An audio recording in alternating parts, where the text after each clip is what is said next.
আমাদের ছোটবেলাটা বড্ড বেশি সুন্দর ছিল। ছিল না এ ফেসবুক ইন্টারনেটের ব্যস্তময় যুগ। আমাদের ঘুম ভাঙত ভোরের পাখির কলতানে। তারপর পাঠশালায় ছুটতাম দলে দলে। খেলাধুলা, হাসি গানে সময় যেত বয়ে। সবচেয়ে ভালো লাগার মুহূর্ত ছিল আমাদের গ্রামের নাগ পঞ্চমীর সকাল। ওই দিন পাঠশালা ছুটি থাকতো। সকালবেলা ঘুম থেকে উঠে স্নান করে দাদু ঠাকুরমার হাত ধরে চলে যেতাম গ্রামের বহুকালের পুরাতন মা পদ্মাবতীর মন্দিরে। এ মন্দির ঠিক কত আগে কারা কিভাবে প্রতিষ্ঠা করেছিল তা কেউ সঠিকভাবে বলতে পারে না। তবে এ মন্দিরটা খুব জাগ্রত। শুনেছি যে যা মানত করে তাই ফলে। সেখানে নাগপঞ্চমীর সকালে মন্দিরের পুরোহিত বঙ্কিমচন্দ্র ভট্টাচার্য এ মন্দির প্রতিষ্ঠার এক কাহিনী পড়ে শোনাতেন, আর আমরা বসে শুনতাম।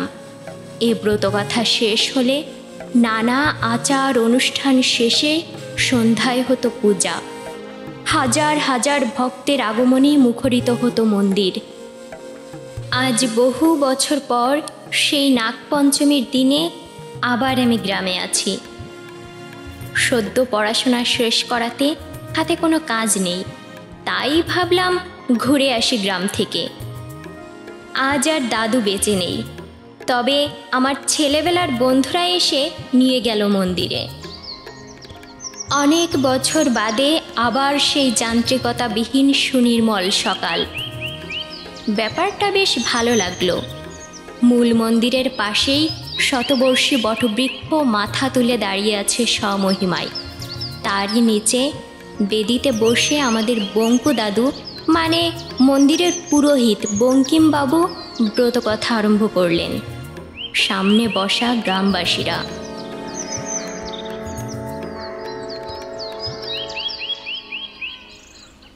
অনেক কাল আগের কথা। এ মধুপুর গ্রামে জনবসতি ছিল খুবই কম। এই এত বড় গ্রামে মাত্র শখানেক ঘর আর বিশাল বড় জঙ্গল ছিল। এখানকার মানুষের পেশা ছিল চাষাবাদ করা, মাছ ধরা, গাছও কাটত কেউ কেউ। গ্রামের জঙ্গল ছাড়াও এ গায়ের সীমানা পার হলেই সুন্দরবন, তাই অনেকে গাছ কেটে জীবিকা নির্বাহ করত। গ্রামের বাসিন্দা হরিদেব মণ্ডল ছিল তেমন এক কাঠুরে। মাঝে মাঝে মাছও ধরত এ শালতা নদী দিয়ে। ঘরে তার একমাত্র বউ ময়না। কোনো ছেলে পুলে নেই। বাবা মাও গত হয়েছে বছর আষ্টেক হবে। দুজনের সংসারে তবুও ঝগড়াঝাটি লেগেই থাকে। ময়নার পরনে কাপড় জোটে তো জোটে না, এমন অবস্থায় ময়না বার কয়েক বাপের বাড়ি চলেও যায়। হরি আবার ফিরিয়ে আনে। বউটি ছিল বড্ড কুটিল মনের। স্বামীকে সবসময় কুমন্ত্রণা দিত। দিন রাত তো অনেক খাটছো, খেটে কি কাজ হচ্ছে? দুটো ভালো খাবার জোগাতে পারো না, কাপড় জোটাতে পারো না, মানুষের বাড়ি চুরি করো, তাহলেও সংসার ভালো চলবে। ময়না, আমাদের কিছু নেই বলে চুরি করতে হবে? আমি যা রোজগার করি তাতে টাই টাই করে হলেও তো যাচ্ছে চলে। অসৎ পথে যে পাপ বাড়াবো কেন? ওরে আমার সৎ মানুষ রে, এখন দুজনেরই চলছে টাই টাই করে। যখন বুড়ো হব, কাজ করতে পারবা না, তখন তোমারে কে খাওয়াবে শুনি? আমাদের তো আর 8-10টা ছেলে পুলে নেই। তাই বলি কি, সময় থাকতে দেরি করো না, না হলে না খেয়ে মরতে হবে, এই বলে দিলাম। ময়নার এমন কর্কশ্বরে হরি চুপ করে থেকে কিছুক্ষণ ভাবে আনমনে, তারপর মাথা নাড়ে।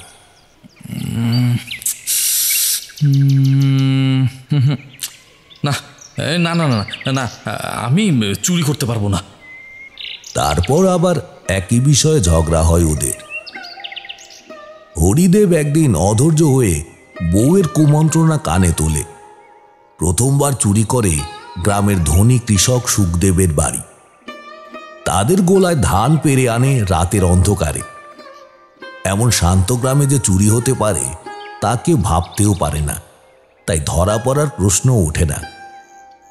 এরপর থেকে হরি যেন এটাকে নিজের পেশা বানিয়ে নেয়। গ্রামের মোড়ল থেকে শুরু করে গরিব চাষা সবার বাড়িতেই ও চুরি করে। দিনের আলোয় যে জিনিসটা ওর ভালো লাগবে, রাতের অন্ধকারে সেটা তুলে এনে বউকে দেবে। এটাই ওর নেশা হয়ে গেল। একের পর এক চুরি করতে করতে অবশেষে ধরা পড়ে গায়ের মোড়ল বিষ্ণুর বাড়িতে ধান চুরি করতে গিয়ে। গ্রামে সভা ডাকা হয়। বিচারে রায় আসে ক্ষমা চেয়ে নিতে আর চুরির জিনিস ফিরিয়ে দিতে, নতুবা গ্রাম ছাড়তে হবে। চুরির জিনিস হরি ফিরিয়ে দেয়, কিন্তু স্বভাবটা থেকে যায়। আবার কঠোর পরিশ্রম শুরু করে, তবুও সংসারের অভাব যায় না, ঝগড়াঝাটিও লেগে থাকে। একদিন বনের দিকে গাছ কাটতে যায়, কিন্তু ভালো গাছ সে পায় না। শালতার পাড় ধরে এগিয়ে চলে বনের দিকে। কখন যে গভীর জঙ্গলে ঢুকে পড়ে খেয়ালই করেনি। গ্রামের সীমানা ছাড়িয়ে চলে যায় অনেক দূরে। এরপর এক জায়গায় খুব বড় বড় কাটার মতো কিছু গাছ দেখতে পায়। সারা সকালের ক্লান্তি ভরা মুখ ঘন জঙ্গলের মধ্যেও সূর্যের আলোর মতো হেসে ওঠে। মনে মনে খুশিতে বলেই উঠে সে, এ গাছের সন্ধান কেউ জানে না আমি ছাড়া। এগুলো কেটে নিতে পারলে অন্তত 15 দিন আয়েসে কাটানো যাবে। ঘন জঙ্গলের চারদিকে অতি সন্তর্পণে তাকিয়ে নিল সে। কোথাও কোনো হিংস্র জন্তু জানোয়ার নেই তো? না, কোথাও কিছু নেই। মনে মনে খুশি হলো। শুধু চারপাশ দিয়ে বয়ে যেতে লাগলো ভারী হাওয়া। ঘন জঙ্গলে তার হুঙ্কার বড্ড ভয়ানক শোনায়। হরিদেব সন্তর্পণে কুঠারটা কাঁধে নিয়ে বড় গাছগুলোর দিকে এগোতে লাগলো।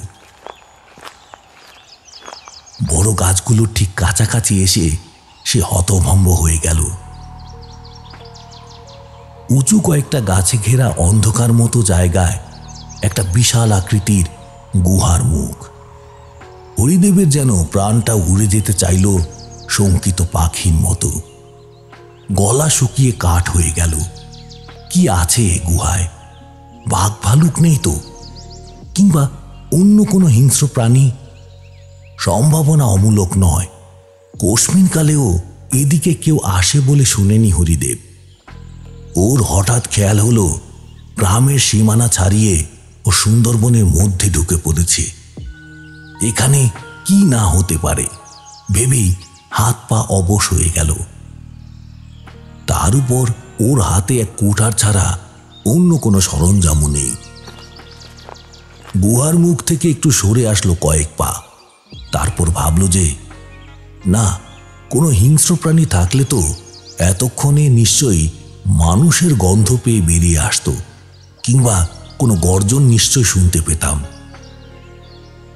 কিন্তু সেসবের কিছু হলো না। একবার ভেতরে গিয়ে দেখি কি আছে এখানে। যদি তেমন কোনো হিংস্র কিছু দেখি, তার কুঠার তো আছেই, সাথে একটা লাঠি নেই। এই ভেবে সে বার কয়েক ঢোক গিলে দীর্ঘশ্বাস টেনে মনের জোর বাড়িয়ে নিল। তারপর কোমরের গামছা মাথায় বেঁধে বনবিবির নামে মাটি তুলে কপালে তিলক করে পরে নিল। পাশের গাছ থেকে একটা লাঠিও বানিয়ে নিল। তারপর হরি এগোতে লাগলো অন্ধকার গুহার দিকে। গুহার সম্মুখে আসতেই ভিতরের অন্ধকার থেকে যেন আলোর জ্যোতি বের হতে দেখল। হরির মনের কৌতূহল বেড়ে গেল। ভয়ের কথা মন থেকে উড়ে গেল যেন কর্পূরের মতো। তড়িঘড়ি করে ভেতরে দুপা দিতেই থরথর করে কেঁপে উঠল বসুন্ধরা। গুহার ছাদ থেকে ভেঙে পড়তে লাগলো পাথরের টুকরো। তার কয়েকটা লাগলো হরির মাথা ও কপালে। ভেতর থেকে তীব্র ঝড়ে যেন ওকে বাইরে ঠেলে দিতে চাইল। ধুলায় ধূসরিত সে ঝড়, তবুও ওই আলো যেন ওকে টানছে। ও এই সুতীব্র পাথরের বৃষ্টি বালিঝড় ঠেলে ভেতরে প্রবেশ করল। কিছু বুঝে ওঠার আগেই ঝড় থেমে গেল, ভূকম্প থেমে গেল। বিকট শব্দ আর নেই, কিন্তু শুরু হলো নতুন বিপর্যয়। হিস হিস শব্দে নিচে তাকাতেই যেন ওকে ঘিরে ধরেছে বিশাল সর্পদল।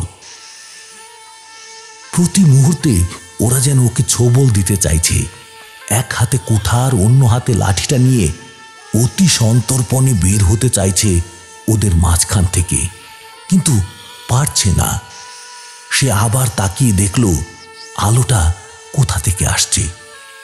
ওর সম্মুখেই বিশাল সিঁড়ি নেমে গেছে আরো নিচে, সেখান থেকেই ফুটছে এ আলো। সে এবার সর্প ধ্বংসে উদ্যত হলো। পরক্ষণে চিন্তা করল, না, এদের আঘাত করলে আমি বেঁচে ফিরতে পারবো না। তাই সে পলায়ন পন্থা বেছে নিল। কাঠুরে মানুষের এ গাছ থেকে ও গাছে যাওয়া এক মামুলি ব্যাপার। তাই সে ঘিরে রাখা সর্পগুলোর মাথার উপর দিয়ে লাফিয়ে পড়ল সিঁড়ি বেয়ে কয়েক ধাপ নিচে। তারপর অতি দ্রুত তরতর করে শব্দ করে নিচে নেমে গেল।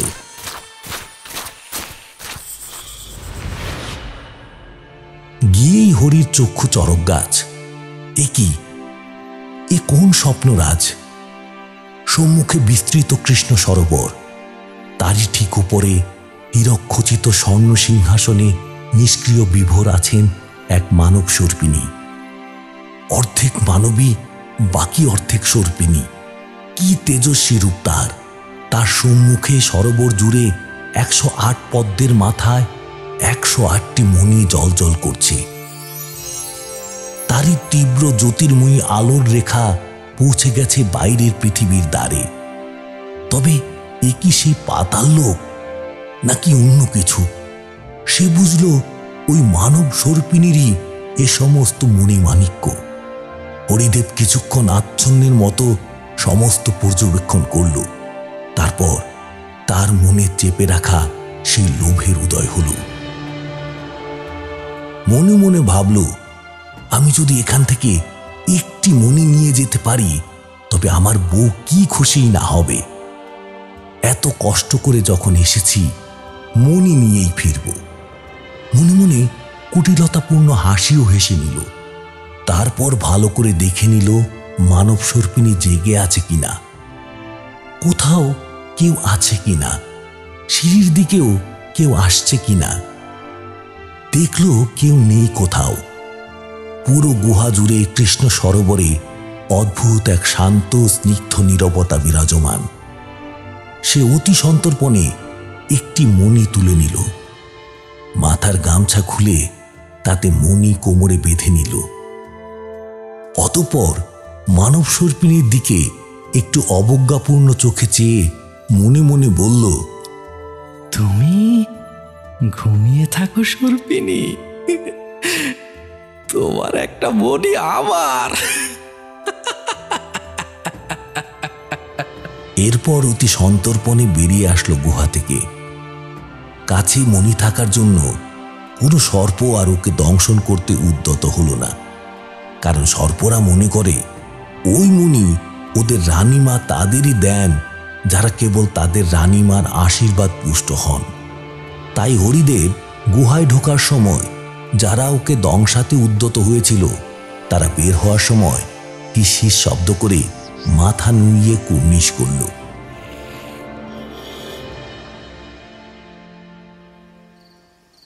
হরিদেব যখন গুহার বাইরে আসলো তখন বেলা পশ্চিমে হেলে গিয়েছে। তাই ঘন জঙ্গলে মনে হচ্ছে সন্ধ্যা নেমেছে।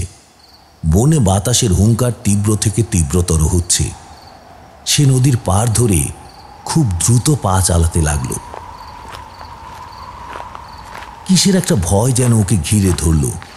দ্রুত পা চালানোতে কোথায় কোন কাঁটা বনে পা ক্ষত বিক্ষত হচ্ছে, কখনো কখনো কাঁটায় শরীর খুবলে যাচ্ছে, রক্তের স্রোত বইছে অনর্গল, কিন্তু সেদিকে তার জ্ঞান রইল না। হরিদেব যখন জনপদে আসলো তখন সূর্য অস্ত গেছে। চারিদিক থেকে ভেসে আসছে শঙ্খ, ঘণ্টা, উলুধ্বনি।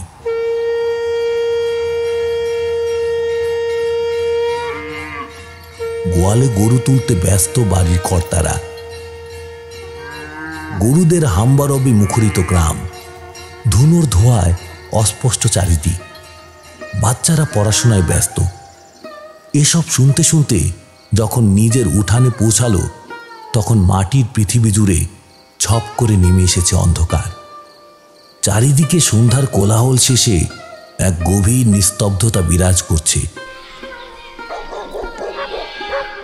দূরে কোথাও ডাকছে শিয়াল কুকুরের পাল্টা আক্রমণ, ঝিঝি পোকার ডাকাডাকি। এর মাঝে ক্লান্ত রুক্ষ স্বরে হরিদেব ডাকল, বউ, ও বউ, এ পাতিটা নিয়ে বাইরে আয় একটু। ময়না তার সাত সুরে গাল পারতে পারতে একটা হারিকেনের আলো হাতে বাইরে আসলো। এই এলেন উনি, সারাদিন খবর নাই, খাওয়া নাই, দাওয়া নাই। বলি কোন রাজকার্য করতে গেছিলে শুনি? ঘরের কথা মনে পড়ে না তোমার? এই বলতে বলতে হারিকেন উঁচু করে স্বামীর সামনে এসেই কথা বন্ধ হয়ে গেল মুখে। সারা গা পা রক্তে মাখামাখি, কত জায়গায় কেটে ছিঁড়ে গেছে তার ইয়ত্তা নেই। এবার ময়না জোরে চিৎকার করে কেঁদে উঠল। ওরে ওরে মা গো, এ কি হলো গো তোমার? তুমি আর কিছু বলার আগেই হরি এসে ময়নার মুখ চেপে ধরে বলল, এই চুপ চুপ, একদম চেঁচাবি নে, আমার কিছু হয়নি। তোর জন্য একটা জিনিস আনছি, স্নান করে আসি, তারপর দেখাবো, কাউকে বলবি না কিন্তু, চল। বলে হরিদেব হারিকেনটা নিয়ে ময়নাকে নিয়ে পুকুর পাড়ে গেল। গিয়ে কোমর থেকে গামছাটা খুলে ময়নার হাতে দিয়ে বলল, নে, সাবধানে রাখ। বলেই পুকুরে লাফ দিল। স্নান করার সময় বুঝল আসলেই কত জায়গায় কেটে ছিঁড়ে গেছে। যন্ত্রণায় কুকড়ে উঠতে লাগলো। তবুও স্নান সেরে ঘরে এসে সজোরে ঘরের দরজা বন্ধ করতে লাগলো। তারপর হারিকেনের আঁচ কমিয়ে স্ত্রীকে বলল, এদিকে দেখ কি। গামছার পুটুলি থেকে মণি বের করে রাখতেই অন্ধকার ঘর আলোয় ভরে উঠল। ওর বউ আনন্দে আত্মহারা হয়ে গেল। তুমি কোথায় ফেলে? আস্তে কথা বলবি বলছি না। বিরক্তি নিয়ে বলল হরি। ময়না বলল, আচ্ছা আচ্ছা ঠিক আছে, বলো কই কই পাইছো? তোকে বললে তুই মানুষে বলে বেড়াবি, তোর শুনে কাজ নেই, বাদ দে। আমি কাউকে বলবো না, বলো বলো না, কই কই পাইছো? ময়নার এই আহ্লাদি আবদার হরিদেব ফেলতে পারে না। বলে, আচ্ছা বলবো, কিন্তু কাউকে বলবি না কিন্তু। কেউ শুনলে বলবি আমি গাছ কাটতে গিয়ে কুড়িয়ে পাইছি। হরি একটু আহ্লাদি সুরে বলল, শোন না, এটা আমরা বিক্রি করব না, এটা তুই তোর স্বর্ণের মালাটার সাথে গলায় পরবি। শুনে ময়নার খুশি আর ধরে না। হরিদেব ময়নাকে একে একে বলল সব ঘটনা। শুনে হরিদেবের খাতির যত্ন বেড়ে গেল। ওদের আর তেমন ঝগড়া হয় না। হরিদেবও আর যায় না ওই বনে গাছ কাটতে। গ্রামের মানুষের বাড়িতে জোন খাটে। বেশ সুখে ছিল তারা। কয়েকদিন সব ঠিকঠাকই চলল, কিন্তু বিপত্তিটা ঘটল অন্য জায়গায়।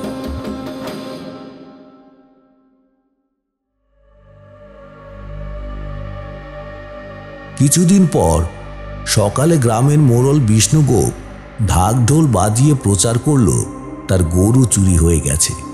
সেজন্য সালিশ বসানো হবে হরিদেবের বিরুদ্ধে। সালিশই বসল, কিন্তু হরিদেব তো চুরিই করেনি, তবে প্রমাণ হবে কিভাবে? তাই হরিদেব মুক্তি পেল। তবে গ্রামে শুরু হলো মহা বিপর্যয়। অভিশপ্ত দিন নেমে এলো সাধারণ মানুষের মধ্যে। আজ এ বাড়ির ছেলে উধাও, কাল ও বাড়ির বুড়ো, পরশু ও বাড়ির বউ। কে কাকে খুঁজবে না খুঁজবে? এক গ্রাম নয়, আশেপাশের 2-3 গ্রাম মিলে চলতে লাগলো এমন গায়েবী ঘটনা। কারো চোখে ঘুম নেই, পাহারা দিয়েও রাখতে পারছে না মানুষ। দুশ্চিন্তা উদ্বেগে মানুষের পাগল প্রায় অবস্থা। শুধু মানুষ বা পোষা প্রাণী গায়েব হচ্ছে না, লণ্ডভণ্ড হচ্ছে ফসলের ক্ষেত। রাতে বিরেতে শোনা যাচ্ছে কারো বিকট গর্জন।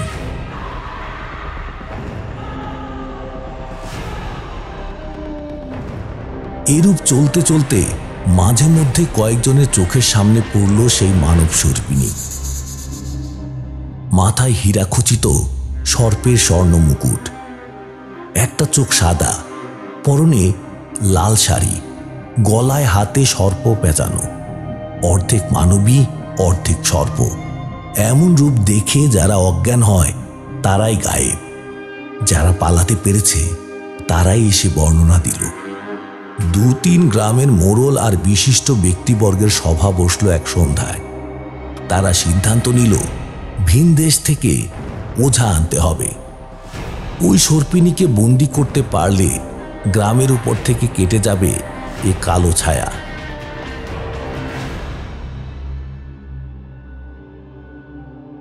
যে কথা সেই কাজ। দিন 7 মধ্যে ভিনদেশ থেকে নিয়ে আসা হলো ওঝাদের একটি দল।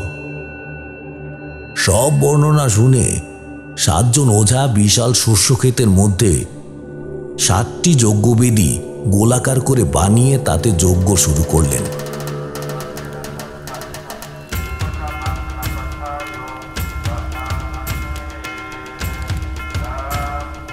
বাতাস প্রকম্পিত হতে থাকলো। পৃথিবীর সমস্ত মেঘ যেন এসে আস্তানা গাড়ল এই 7 যজ্ঞবেদীর ঠিক উপরে। তার মাঝে কোথা থেকে যেন এসে উঠে দাঁড়ালো সেই মানব সর্পিনী।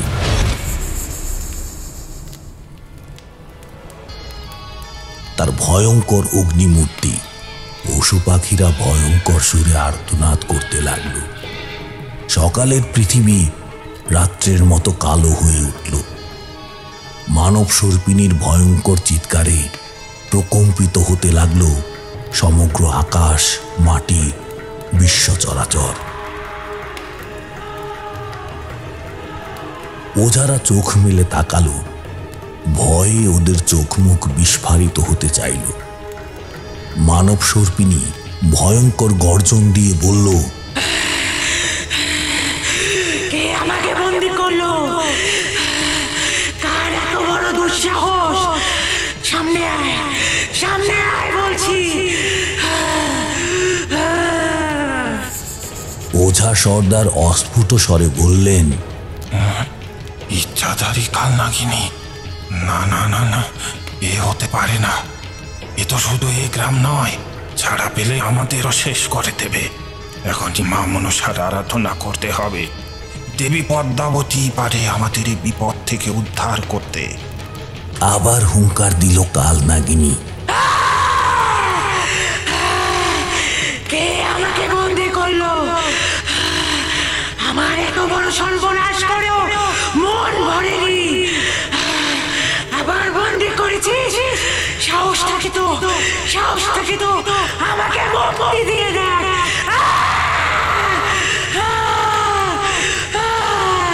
ওঝা সর্দার জিজ্ঞেস করলো, তোমার সর্বনাশ? কে তোমার কি সর্বনাশ করেছে যে তুমি গ্রামের লোকেদের এভাবে গায়েব করে দিচ্ছ? তাদের ফসলি জমি নষ্ট করে দিচ্ছ? এত ক্ষতি তো তুমি করছো, আর বলছো তোমার সর্বনাশ? রাগে ফুঁসতে ফুঁসতে বলল সে, আমারই সর্বনাশ।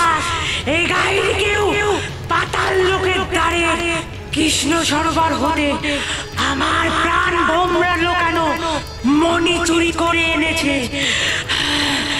আমার মণি ফেরত চাই, না হলে সব ধ্বংস করে দেব আমি।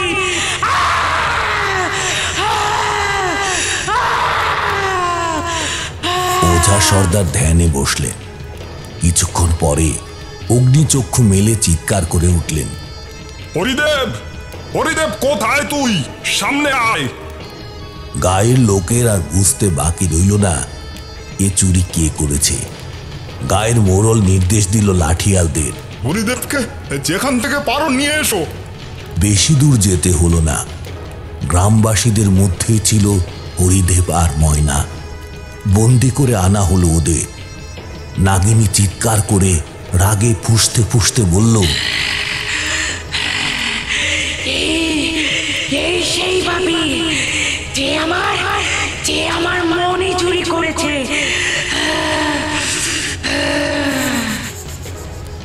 হরিদেব ভয়ে থরথর করে কাঁপছে। ওঝা বললেন, হরিদেব, তুমি এক ইচ্ছাধারী নাগিনীর মণি চুরি করার দুঃসাহস দেখিয়েছ, যার ফল ভুগছে গোটা 2-3 গায়ের লোক। তোমার এ পাপের শাস্তি কি তা তুমি নিজেই ঠিক করবে। কাল নাগিনী বলল, ওকে ঠিক করবে। ওরে পাপের শাস্তি মৃত্যু। আমি ওকে শেষ করে দেব। আরে গায়ের লোকদেরও ছাড়বো না। হরিদেব আর ওর স্ত্রী কাঁদতে কাঁদতে মাটিতে লুটিয়ে পড়ল। আমাদের ক্ষমা করে দিন। আমরা মরি ফেরত দিয়ে দেবো এক্ষুনি। আমাদের ক্ষমা করে দিন। ক্ষমা করে দিন, ক্ষমা করে দিন আমাদের। ক্ষমা করে দিন।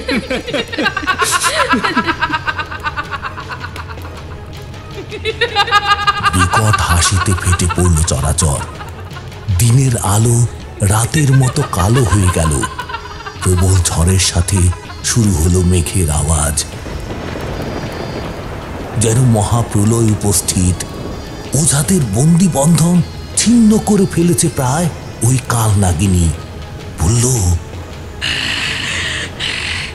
ক্ষমা?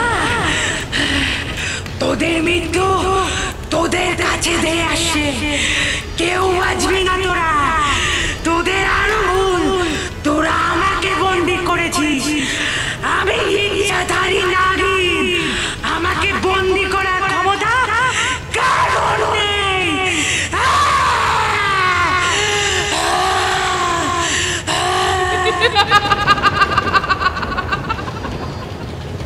ওঝারা দেখল সত্যি ওই নাগিনী আরো শক্তিশালী হয়ে উঠছে, আর বেঁধে রাখা যাচ্ছে না তাকে।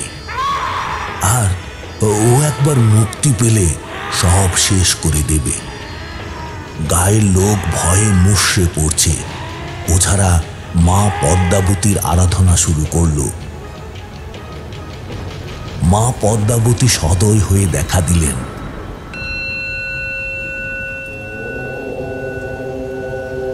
ওঝারা মাটিতে লুটিয়ে পড়ে প্রণাম জানিয়ে সমস্বরে বললেন, হে দেবী, আমাদের রক্ষা করুন, রক্ষা করুন আপনার সন্তানদের। একজনের অপরাধে কেন সমস্ত গ্রামবাসীরা শাস্তি পাবে? মা, মাগো, মাগো কৃপা করো। ওই কালনাগিনীকে ক্ষমা করতে বলো এদের। মা, মা। দেবী সুপ্রসন্ন মুখে বললেন, তোমরা চিন্তা করো না, তোমাদের কিছু হবে না। কালনাগিনীকে উদ্দেশ্য করে বললেন, তুমি তোমার মনে ফেরত পেয়ে যাবে। এবার শান্ত হও। যে গ্রামবাসীদের বন্দি করেছ মুক্ত করো তাদের। নাগিনী প্রণামের ভঙ্গিতে মাথা নোয়ালো এবং কিছুটা শান্ত হয়ে বলল, আমি সবাইকে মুক্ত করতে পারি, একটা শর্তে দেবী।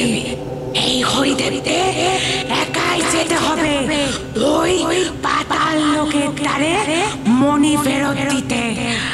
আজ দিনের 3য় প্রহরের কৃষ্ণপক্ষ শেষ হওয়ার আগেই। দেবী বললেন, বেশ, তবে তাই হবে।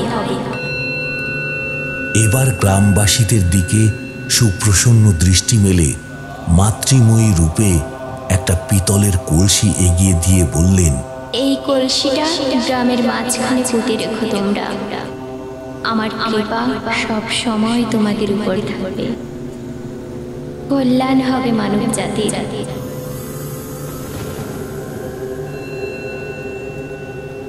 বলে অন্তর্ধান হলেন তিনি। কাল নাগিনীকেও বন্ধন মুক্ত করে দিলেন ওঝারা। সেও অন্তর্ধান হল। হরিদেবের স্ত্রী এসে কাঁদতে কাঁদতে ওঝার পায়ে লুটিয়ে পড়ল। ওকে ক্ষমা করুন বাবা, ও না বুঝে চুরি করে ফেলেছে। ক্ষমা করুন, ওকে একা যেতে দেবেন না। আমি আমি জানি ও একবার গেলে আর ফিরে আসবে না। আমরা পাপ করে ফেলেছি, ক্ষমা করুন, ক্ষমা করুন। ওঝা নিরাশার গলায় বললেন, কেঁদো না মা, পাপের বোঝা বেশি দিন বয়ে বেড়ানো চায় না। আজ ও না গেলে এ গায়ে ধ্বংস নেমে আসবে। ওকে আটকিও না। ভাগ্য ভালো হলে তোমার স্বামী ফিরে আসবে। আমাদের আমাদের এখনই যেতে হবে। কৃষ্ণপক্ষ শেষ হতে আর এক প্রহরী বাকি। এর মধ্যে মণি ফেরত না দিলে যে যে প্রলয় আসবে তা ঠেকানো আমার অসাধ্য। হরিদেব হাউমাউ করে কাঁদতে থাকে।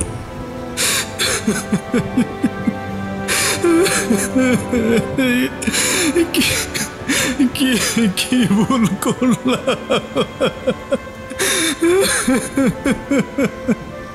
ওঝারা হরিদেবকে সাথে নিয়ে চলতে থাকে। ময়না একবার ছুটে এসে পথ আটকায়। না না, ওগো ওগো, তুমি যেও না, আমাকে ফেলে যেও না, আমাকে নিয়ে চলো তোমাদের সাথে। হরিও কান্না জড়ানো কণ্ঠে বলে, কাঁদিস না ময়না, এ বাবা আমার একার, আমাকে একাই যেতে হবে। গায়ের কয়েকজন বউরা এসে ময়নাকে সরিয়ে নিয়ে যায়। তুই দেখিস, চিন্তা করিস না, চিন্তা করিস না ময়না, তুই দেখিস ও ফিরে আসবে ময়না, তুই কোনো চিন্তা। হরিদেব নির্বিকার ভাবে চললেন গভীর থেকে গভীর জঙ্গলের দিকে। হাতে তার সেই মণি, যার জন্য এত কিছু।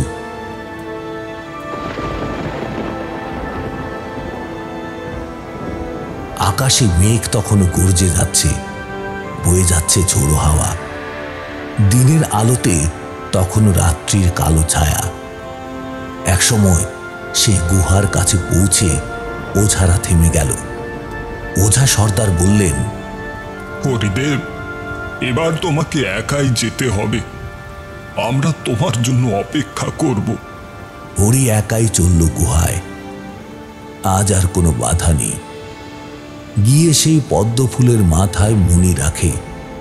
না, সে নাগিনী কোথাও নেই। এরপর সে বের হয়ে আসতে যায়, কিন্তু সব পথ বন্ধ হয়ে যায়। হরিদেব গলা ফাটিয়ে চিৎকার করে বলতে থাকে, দ্বার খোলো, দ্বার খোলো, আমাকে যেতে দাও। আমি ভুল করেছি, আর কখনো এ ভুল করব না। আমাকে ক্ষমা করো, যেতে দাও, আমাকে যেতে দাও, ক্ষমা করো আমাকে। দ্বার তবুও রুদ্ধই থাকে। কেবল হরিদেবের করুণ আর্তনাদগুলি ধ্বনিত প্রতিধ্বনিত হতে থাকে কৃষ্ণ সরোবরের ওই গুহাময়। এদিকে ওঝারা হরিদেবের পথ চেয়ে বসে থাকে। পুরো দিন চলে গিয়ে রাত নেমে আসে, তবুও হরিদেব ফেরে না। একসময় তারা ঘুমিয়ে পড়ে। পরদিন সকালে তাদের ঘুম ভাঙে মানুষের কোলাহলে। তারা চকিতে জাগে, দেখে গ্রামের যারা গায়েব হয়ে গিয়েছিল তারা সবাই ফিরে আসছে ঘন জঙ্গল হতে। কিন্তু হরির দেখা নেই, নেই সেই গুহার অস্তিত্ব। হায় রে মানুষের লোভ, মানুষকে কোথায় নিয়ে গেল? তারা সকলেই স্ব গ্রামে স্ব বাড়িতে ফিরে যায়। গ্রামে আবার সুখ শান্তি নেমে আসে পূর্বের মতো। শুধু হরির বউটা হয়ে যায় বদ্ধ উন্মাদ। মানুষ দেখলেই দৌড়ে গিয়ে জিজ্ঞেস করে,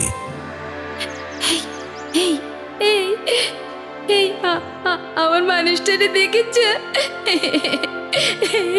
কোথায় কোথায় কোথায় ও? আমাকে নিয়ে চলো, নিয়ে চলো ওর কাছে। আমাকে আমাকে নিয়ে চলো। তারপর হাউমাউ করে কান্না জুড়ে দেয়। নিয়ে চলো আমাকে। ওগো ওগো, তুমি ফিরে এসো। কই গেলে তুমি? ফিরে এসো। আমাকে একে পেলে আর কতদিন থাকবা? ফিরে এসো। আমি আর তোমাকে চুরি করতে বলবো না। এসব আমার জন্য হলো গো। আমি আর কোনো লোভ করব না। আমি কেন বললাম? কেন তোমাকে বারণ করলাম না? এখন আমি কি করবো গো? ফিরে এসো, ফিরে এসো।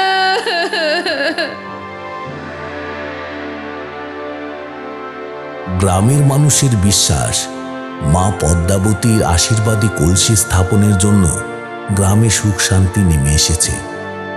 এমনি করেই হয়তো কোনো একদিন মায়ের আশীর্বাদে হরির বউটা ঠিক হয়ে যাবে। এরও প্রায় 2 বছর পরের কথা। গ্রামে নতুন ব্রাহ্মণ পরিবার আসে এ গ্রামে বসতি গড়ার নিমিত্তে। পূর্বের গায়ে যজমান কম, পেট চলে না ভালো, তাই আসে এ গায়ে। ঘর নির্মাণ শেষে পুকুর খনন চলতে থাকে। সেই পুকুর খননের সময় উঠে আসে মা মনসার এই কৃষ্ণ পাথর মূর্তি। সেই যে দেবী পদ্মাবতী এসে আশীর্বাদী কলসি দিয়ে গিয়েছিলেন, সেই মায়েরই মূর্তি। সেই থেকে এ পর্যন্ত প্রতি বছর শ্রাবণ মাসের নাগ পঞ্চমী তিথিতে এ গ্রামে এই মা পদ্মাবতীর আরাধনা হয়। মায়ের কৃপায় সকল গৃহস্থ বাড়িতে সুখ শান্তি সমৃদ্ধি বিরাজ করে। হরিদেবের পাগল বউটাও সুস্থ হয়ে এ মন্দিরে সেবার কাজে নিয়োজিত হয়। সেই থেকে এ মন্দির হয়ে ওঠে মানুষের মনস্কামনা পূর্ণকারী মায়ের থান। যে যা চায় মা কাউকে ফিরায় না।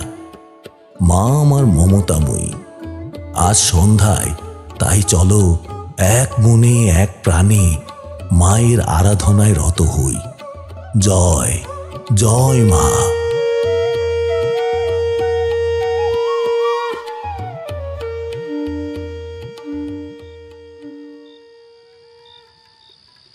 বঙ্কু দাদুর ব্রতকথা শেষ হলো।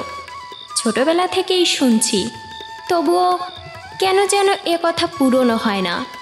শুনতে শুনতে আজ আবারও যেন ফিরে গেলাম সেই সব দিনগুলোতে। কি অপূর্ব এ আখ্যান। আজ সন্ধ্যায় পূজা। ভাবছি আমিও মায়ের কাছে কিছু চেয়ে নেব। কি বলেন, মন্দ হবে না তো?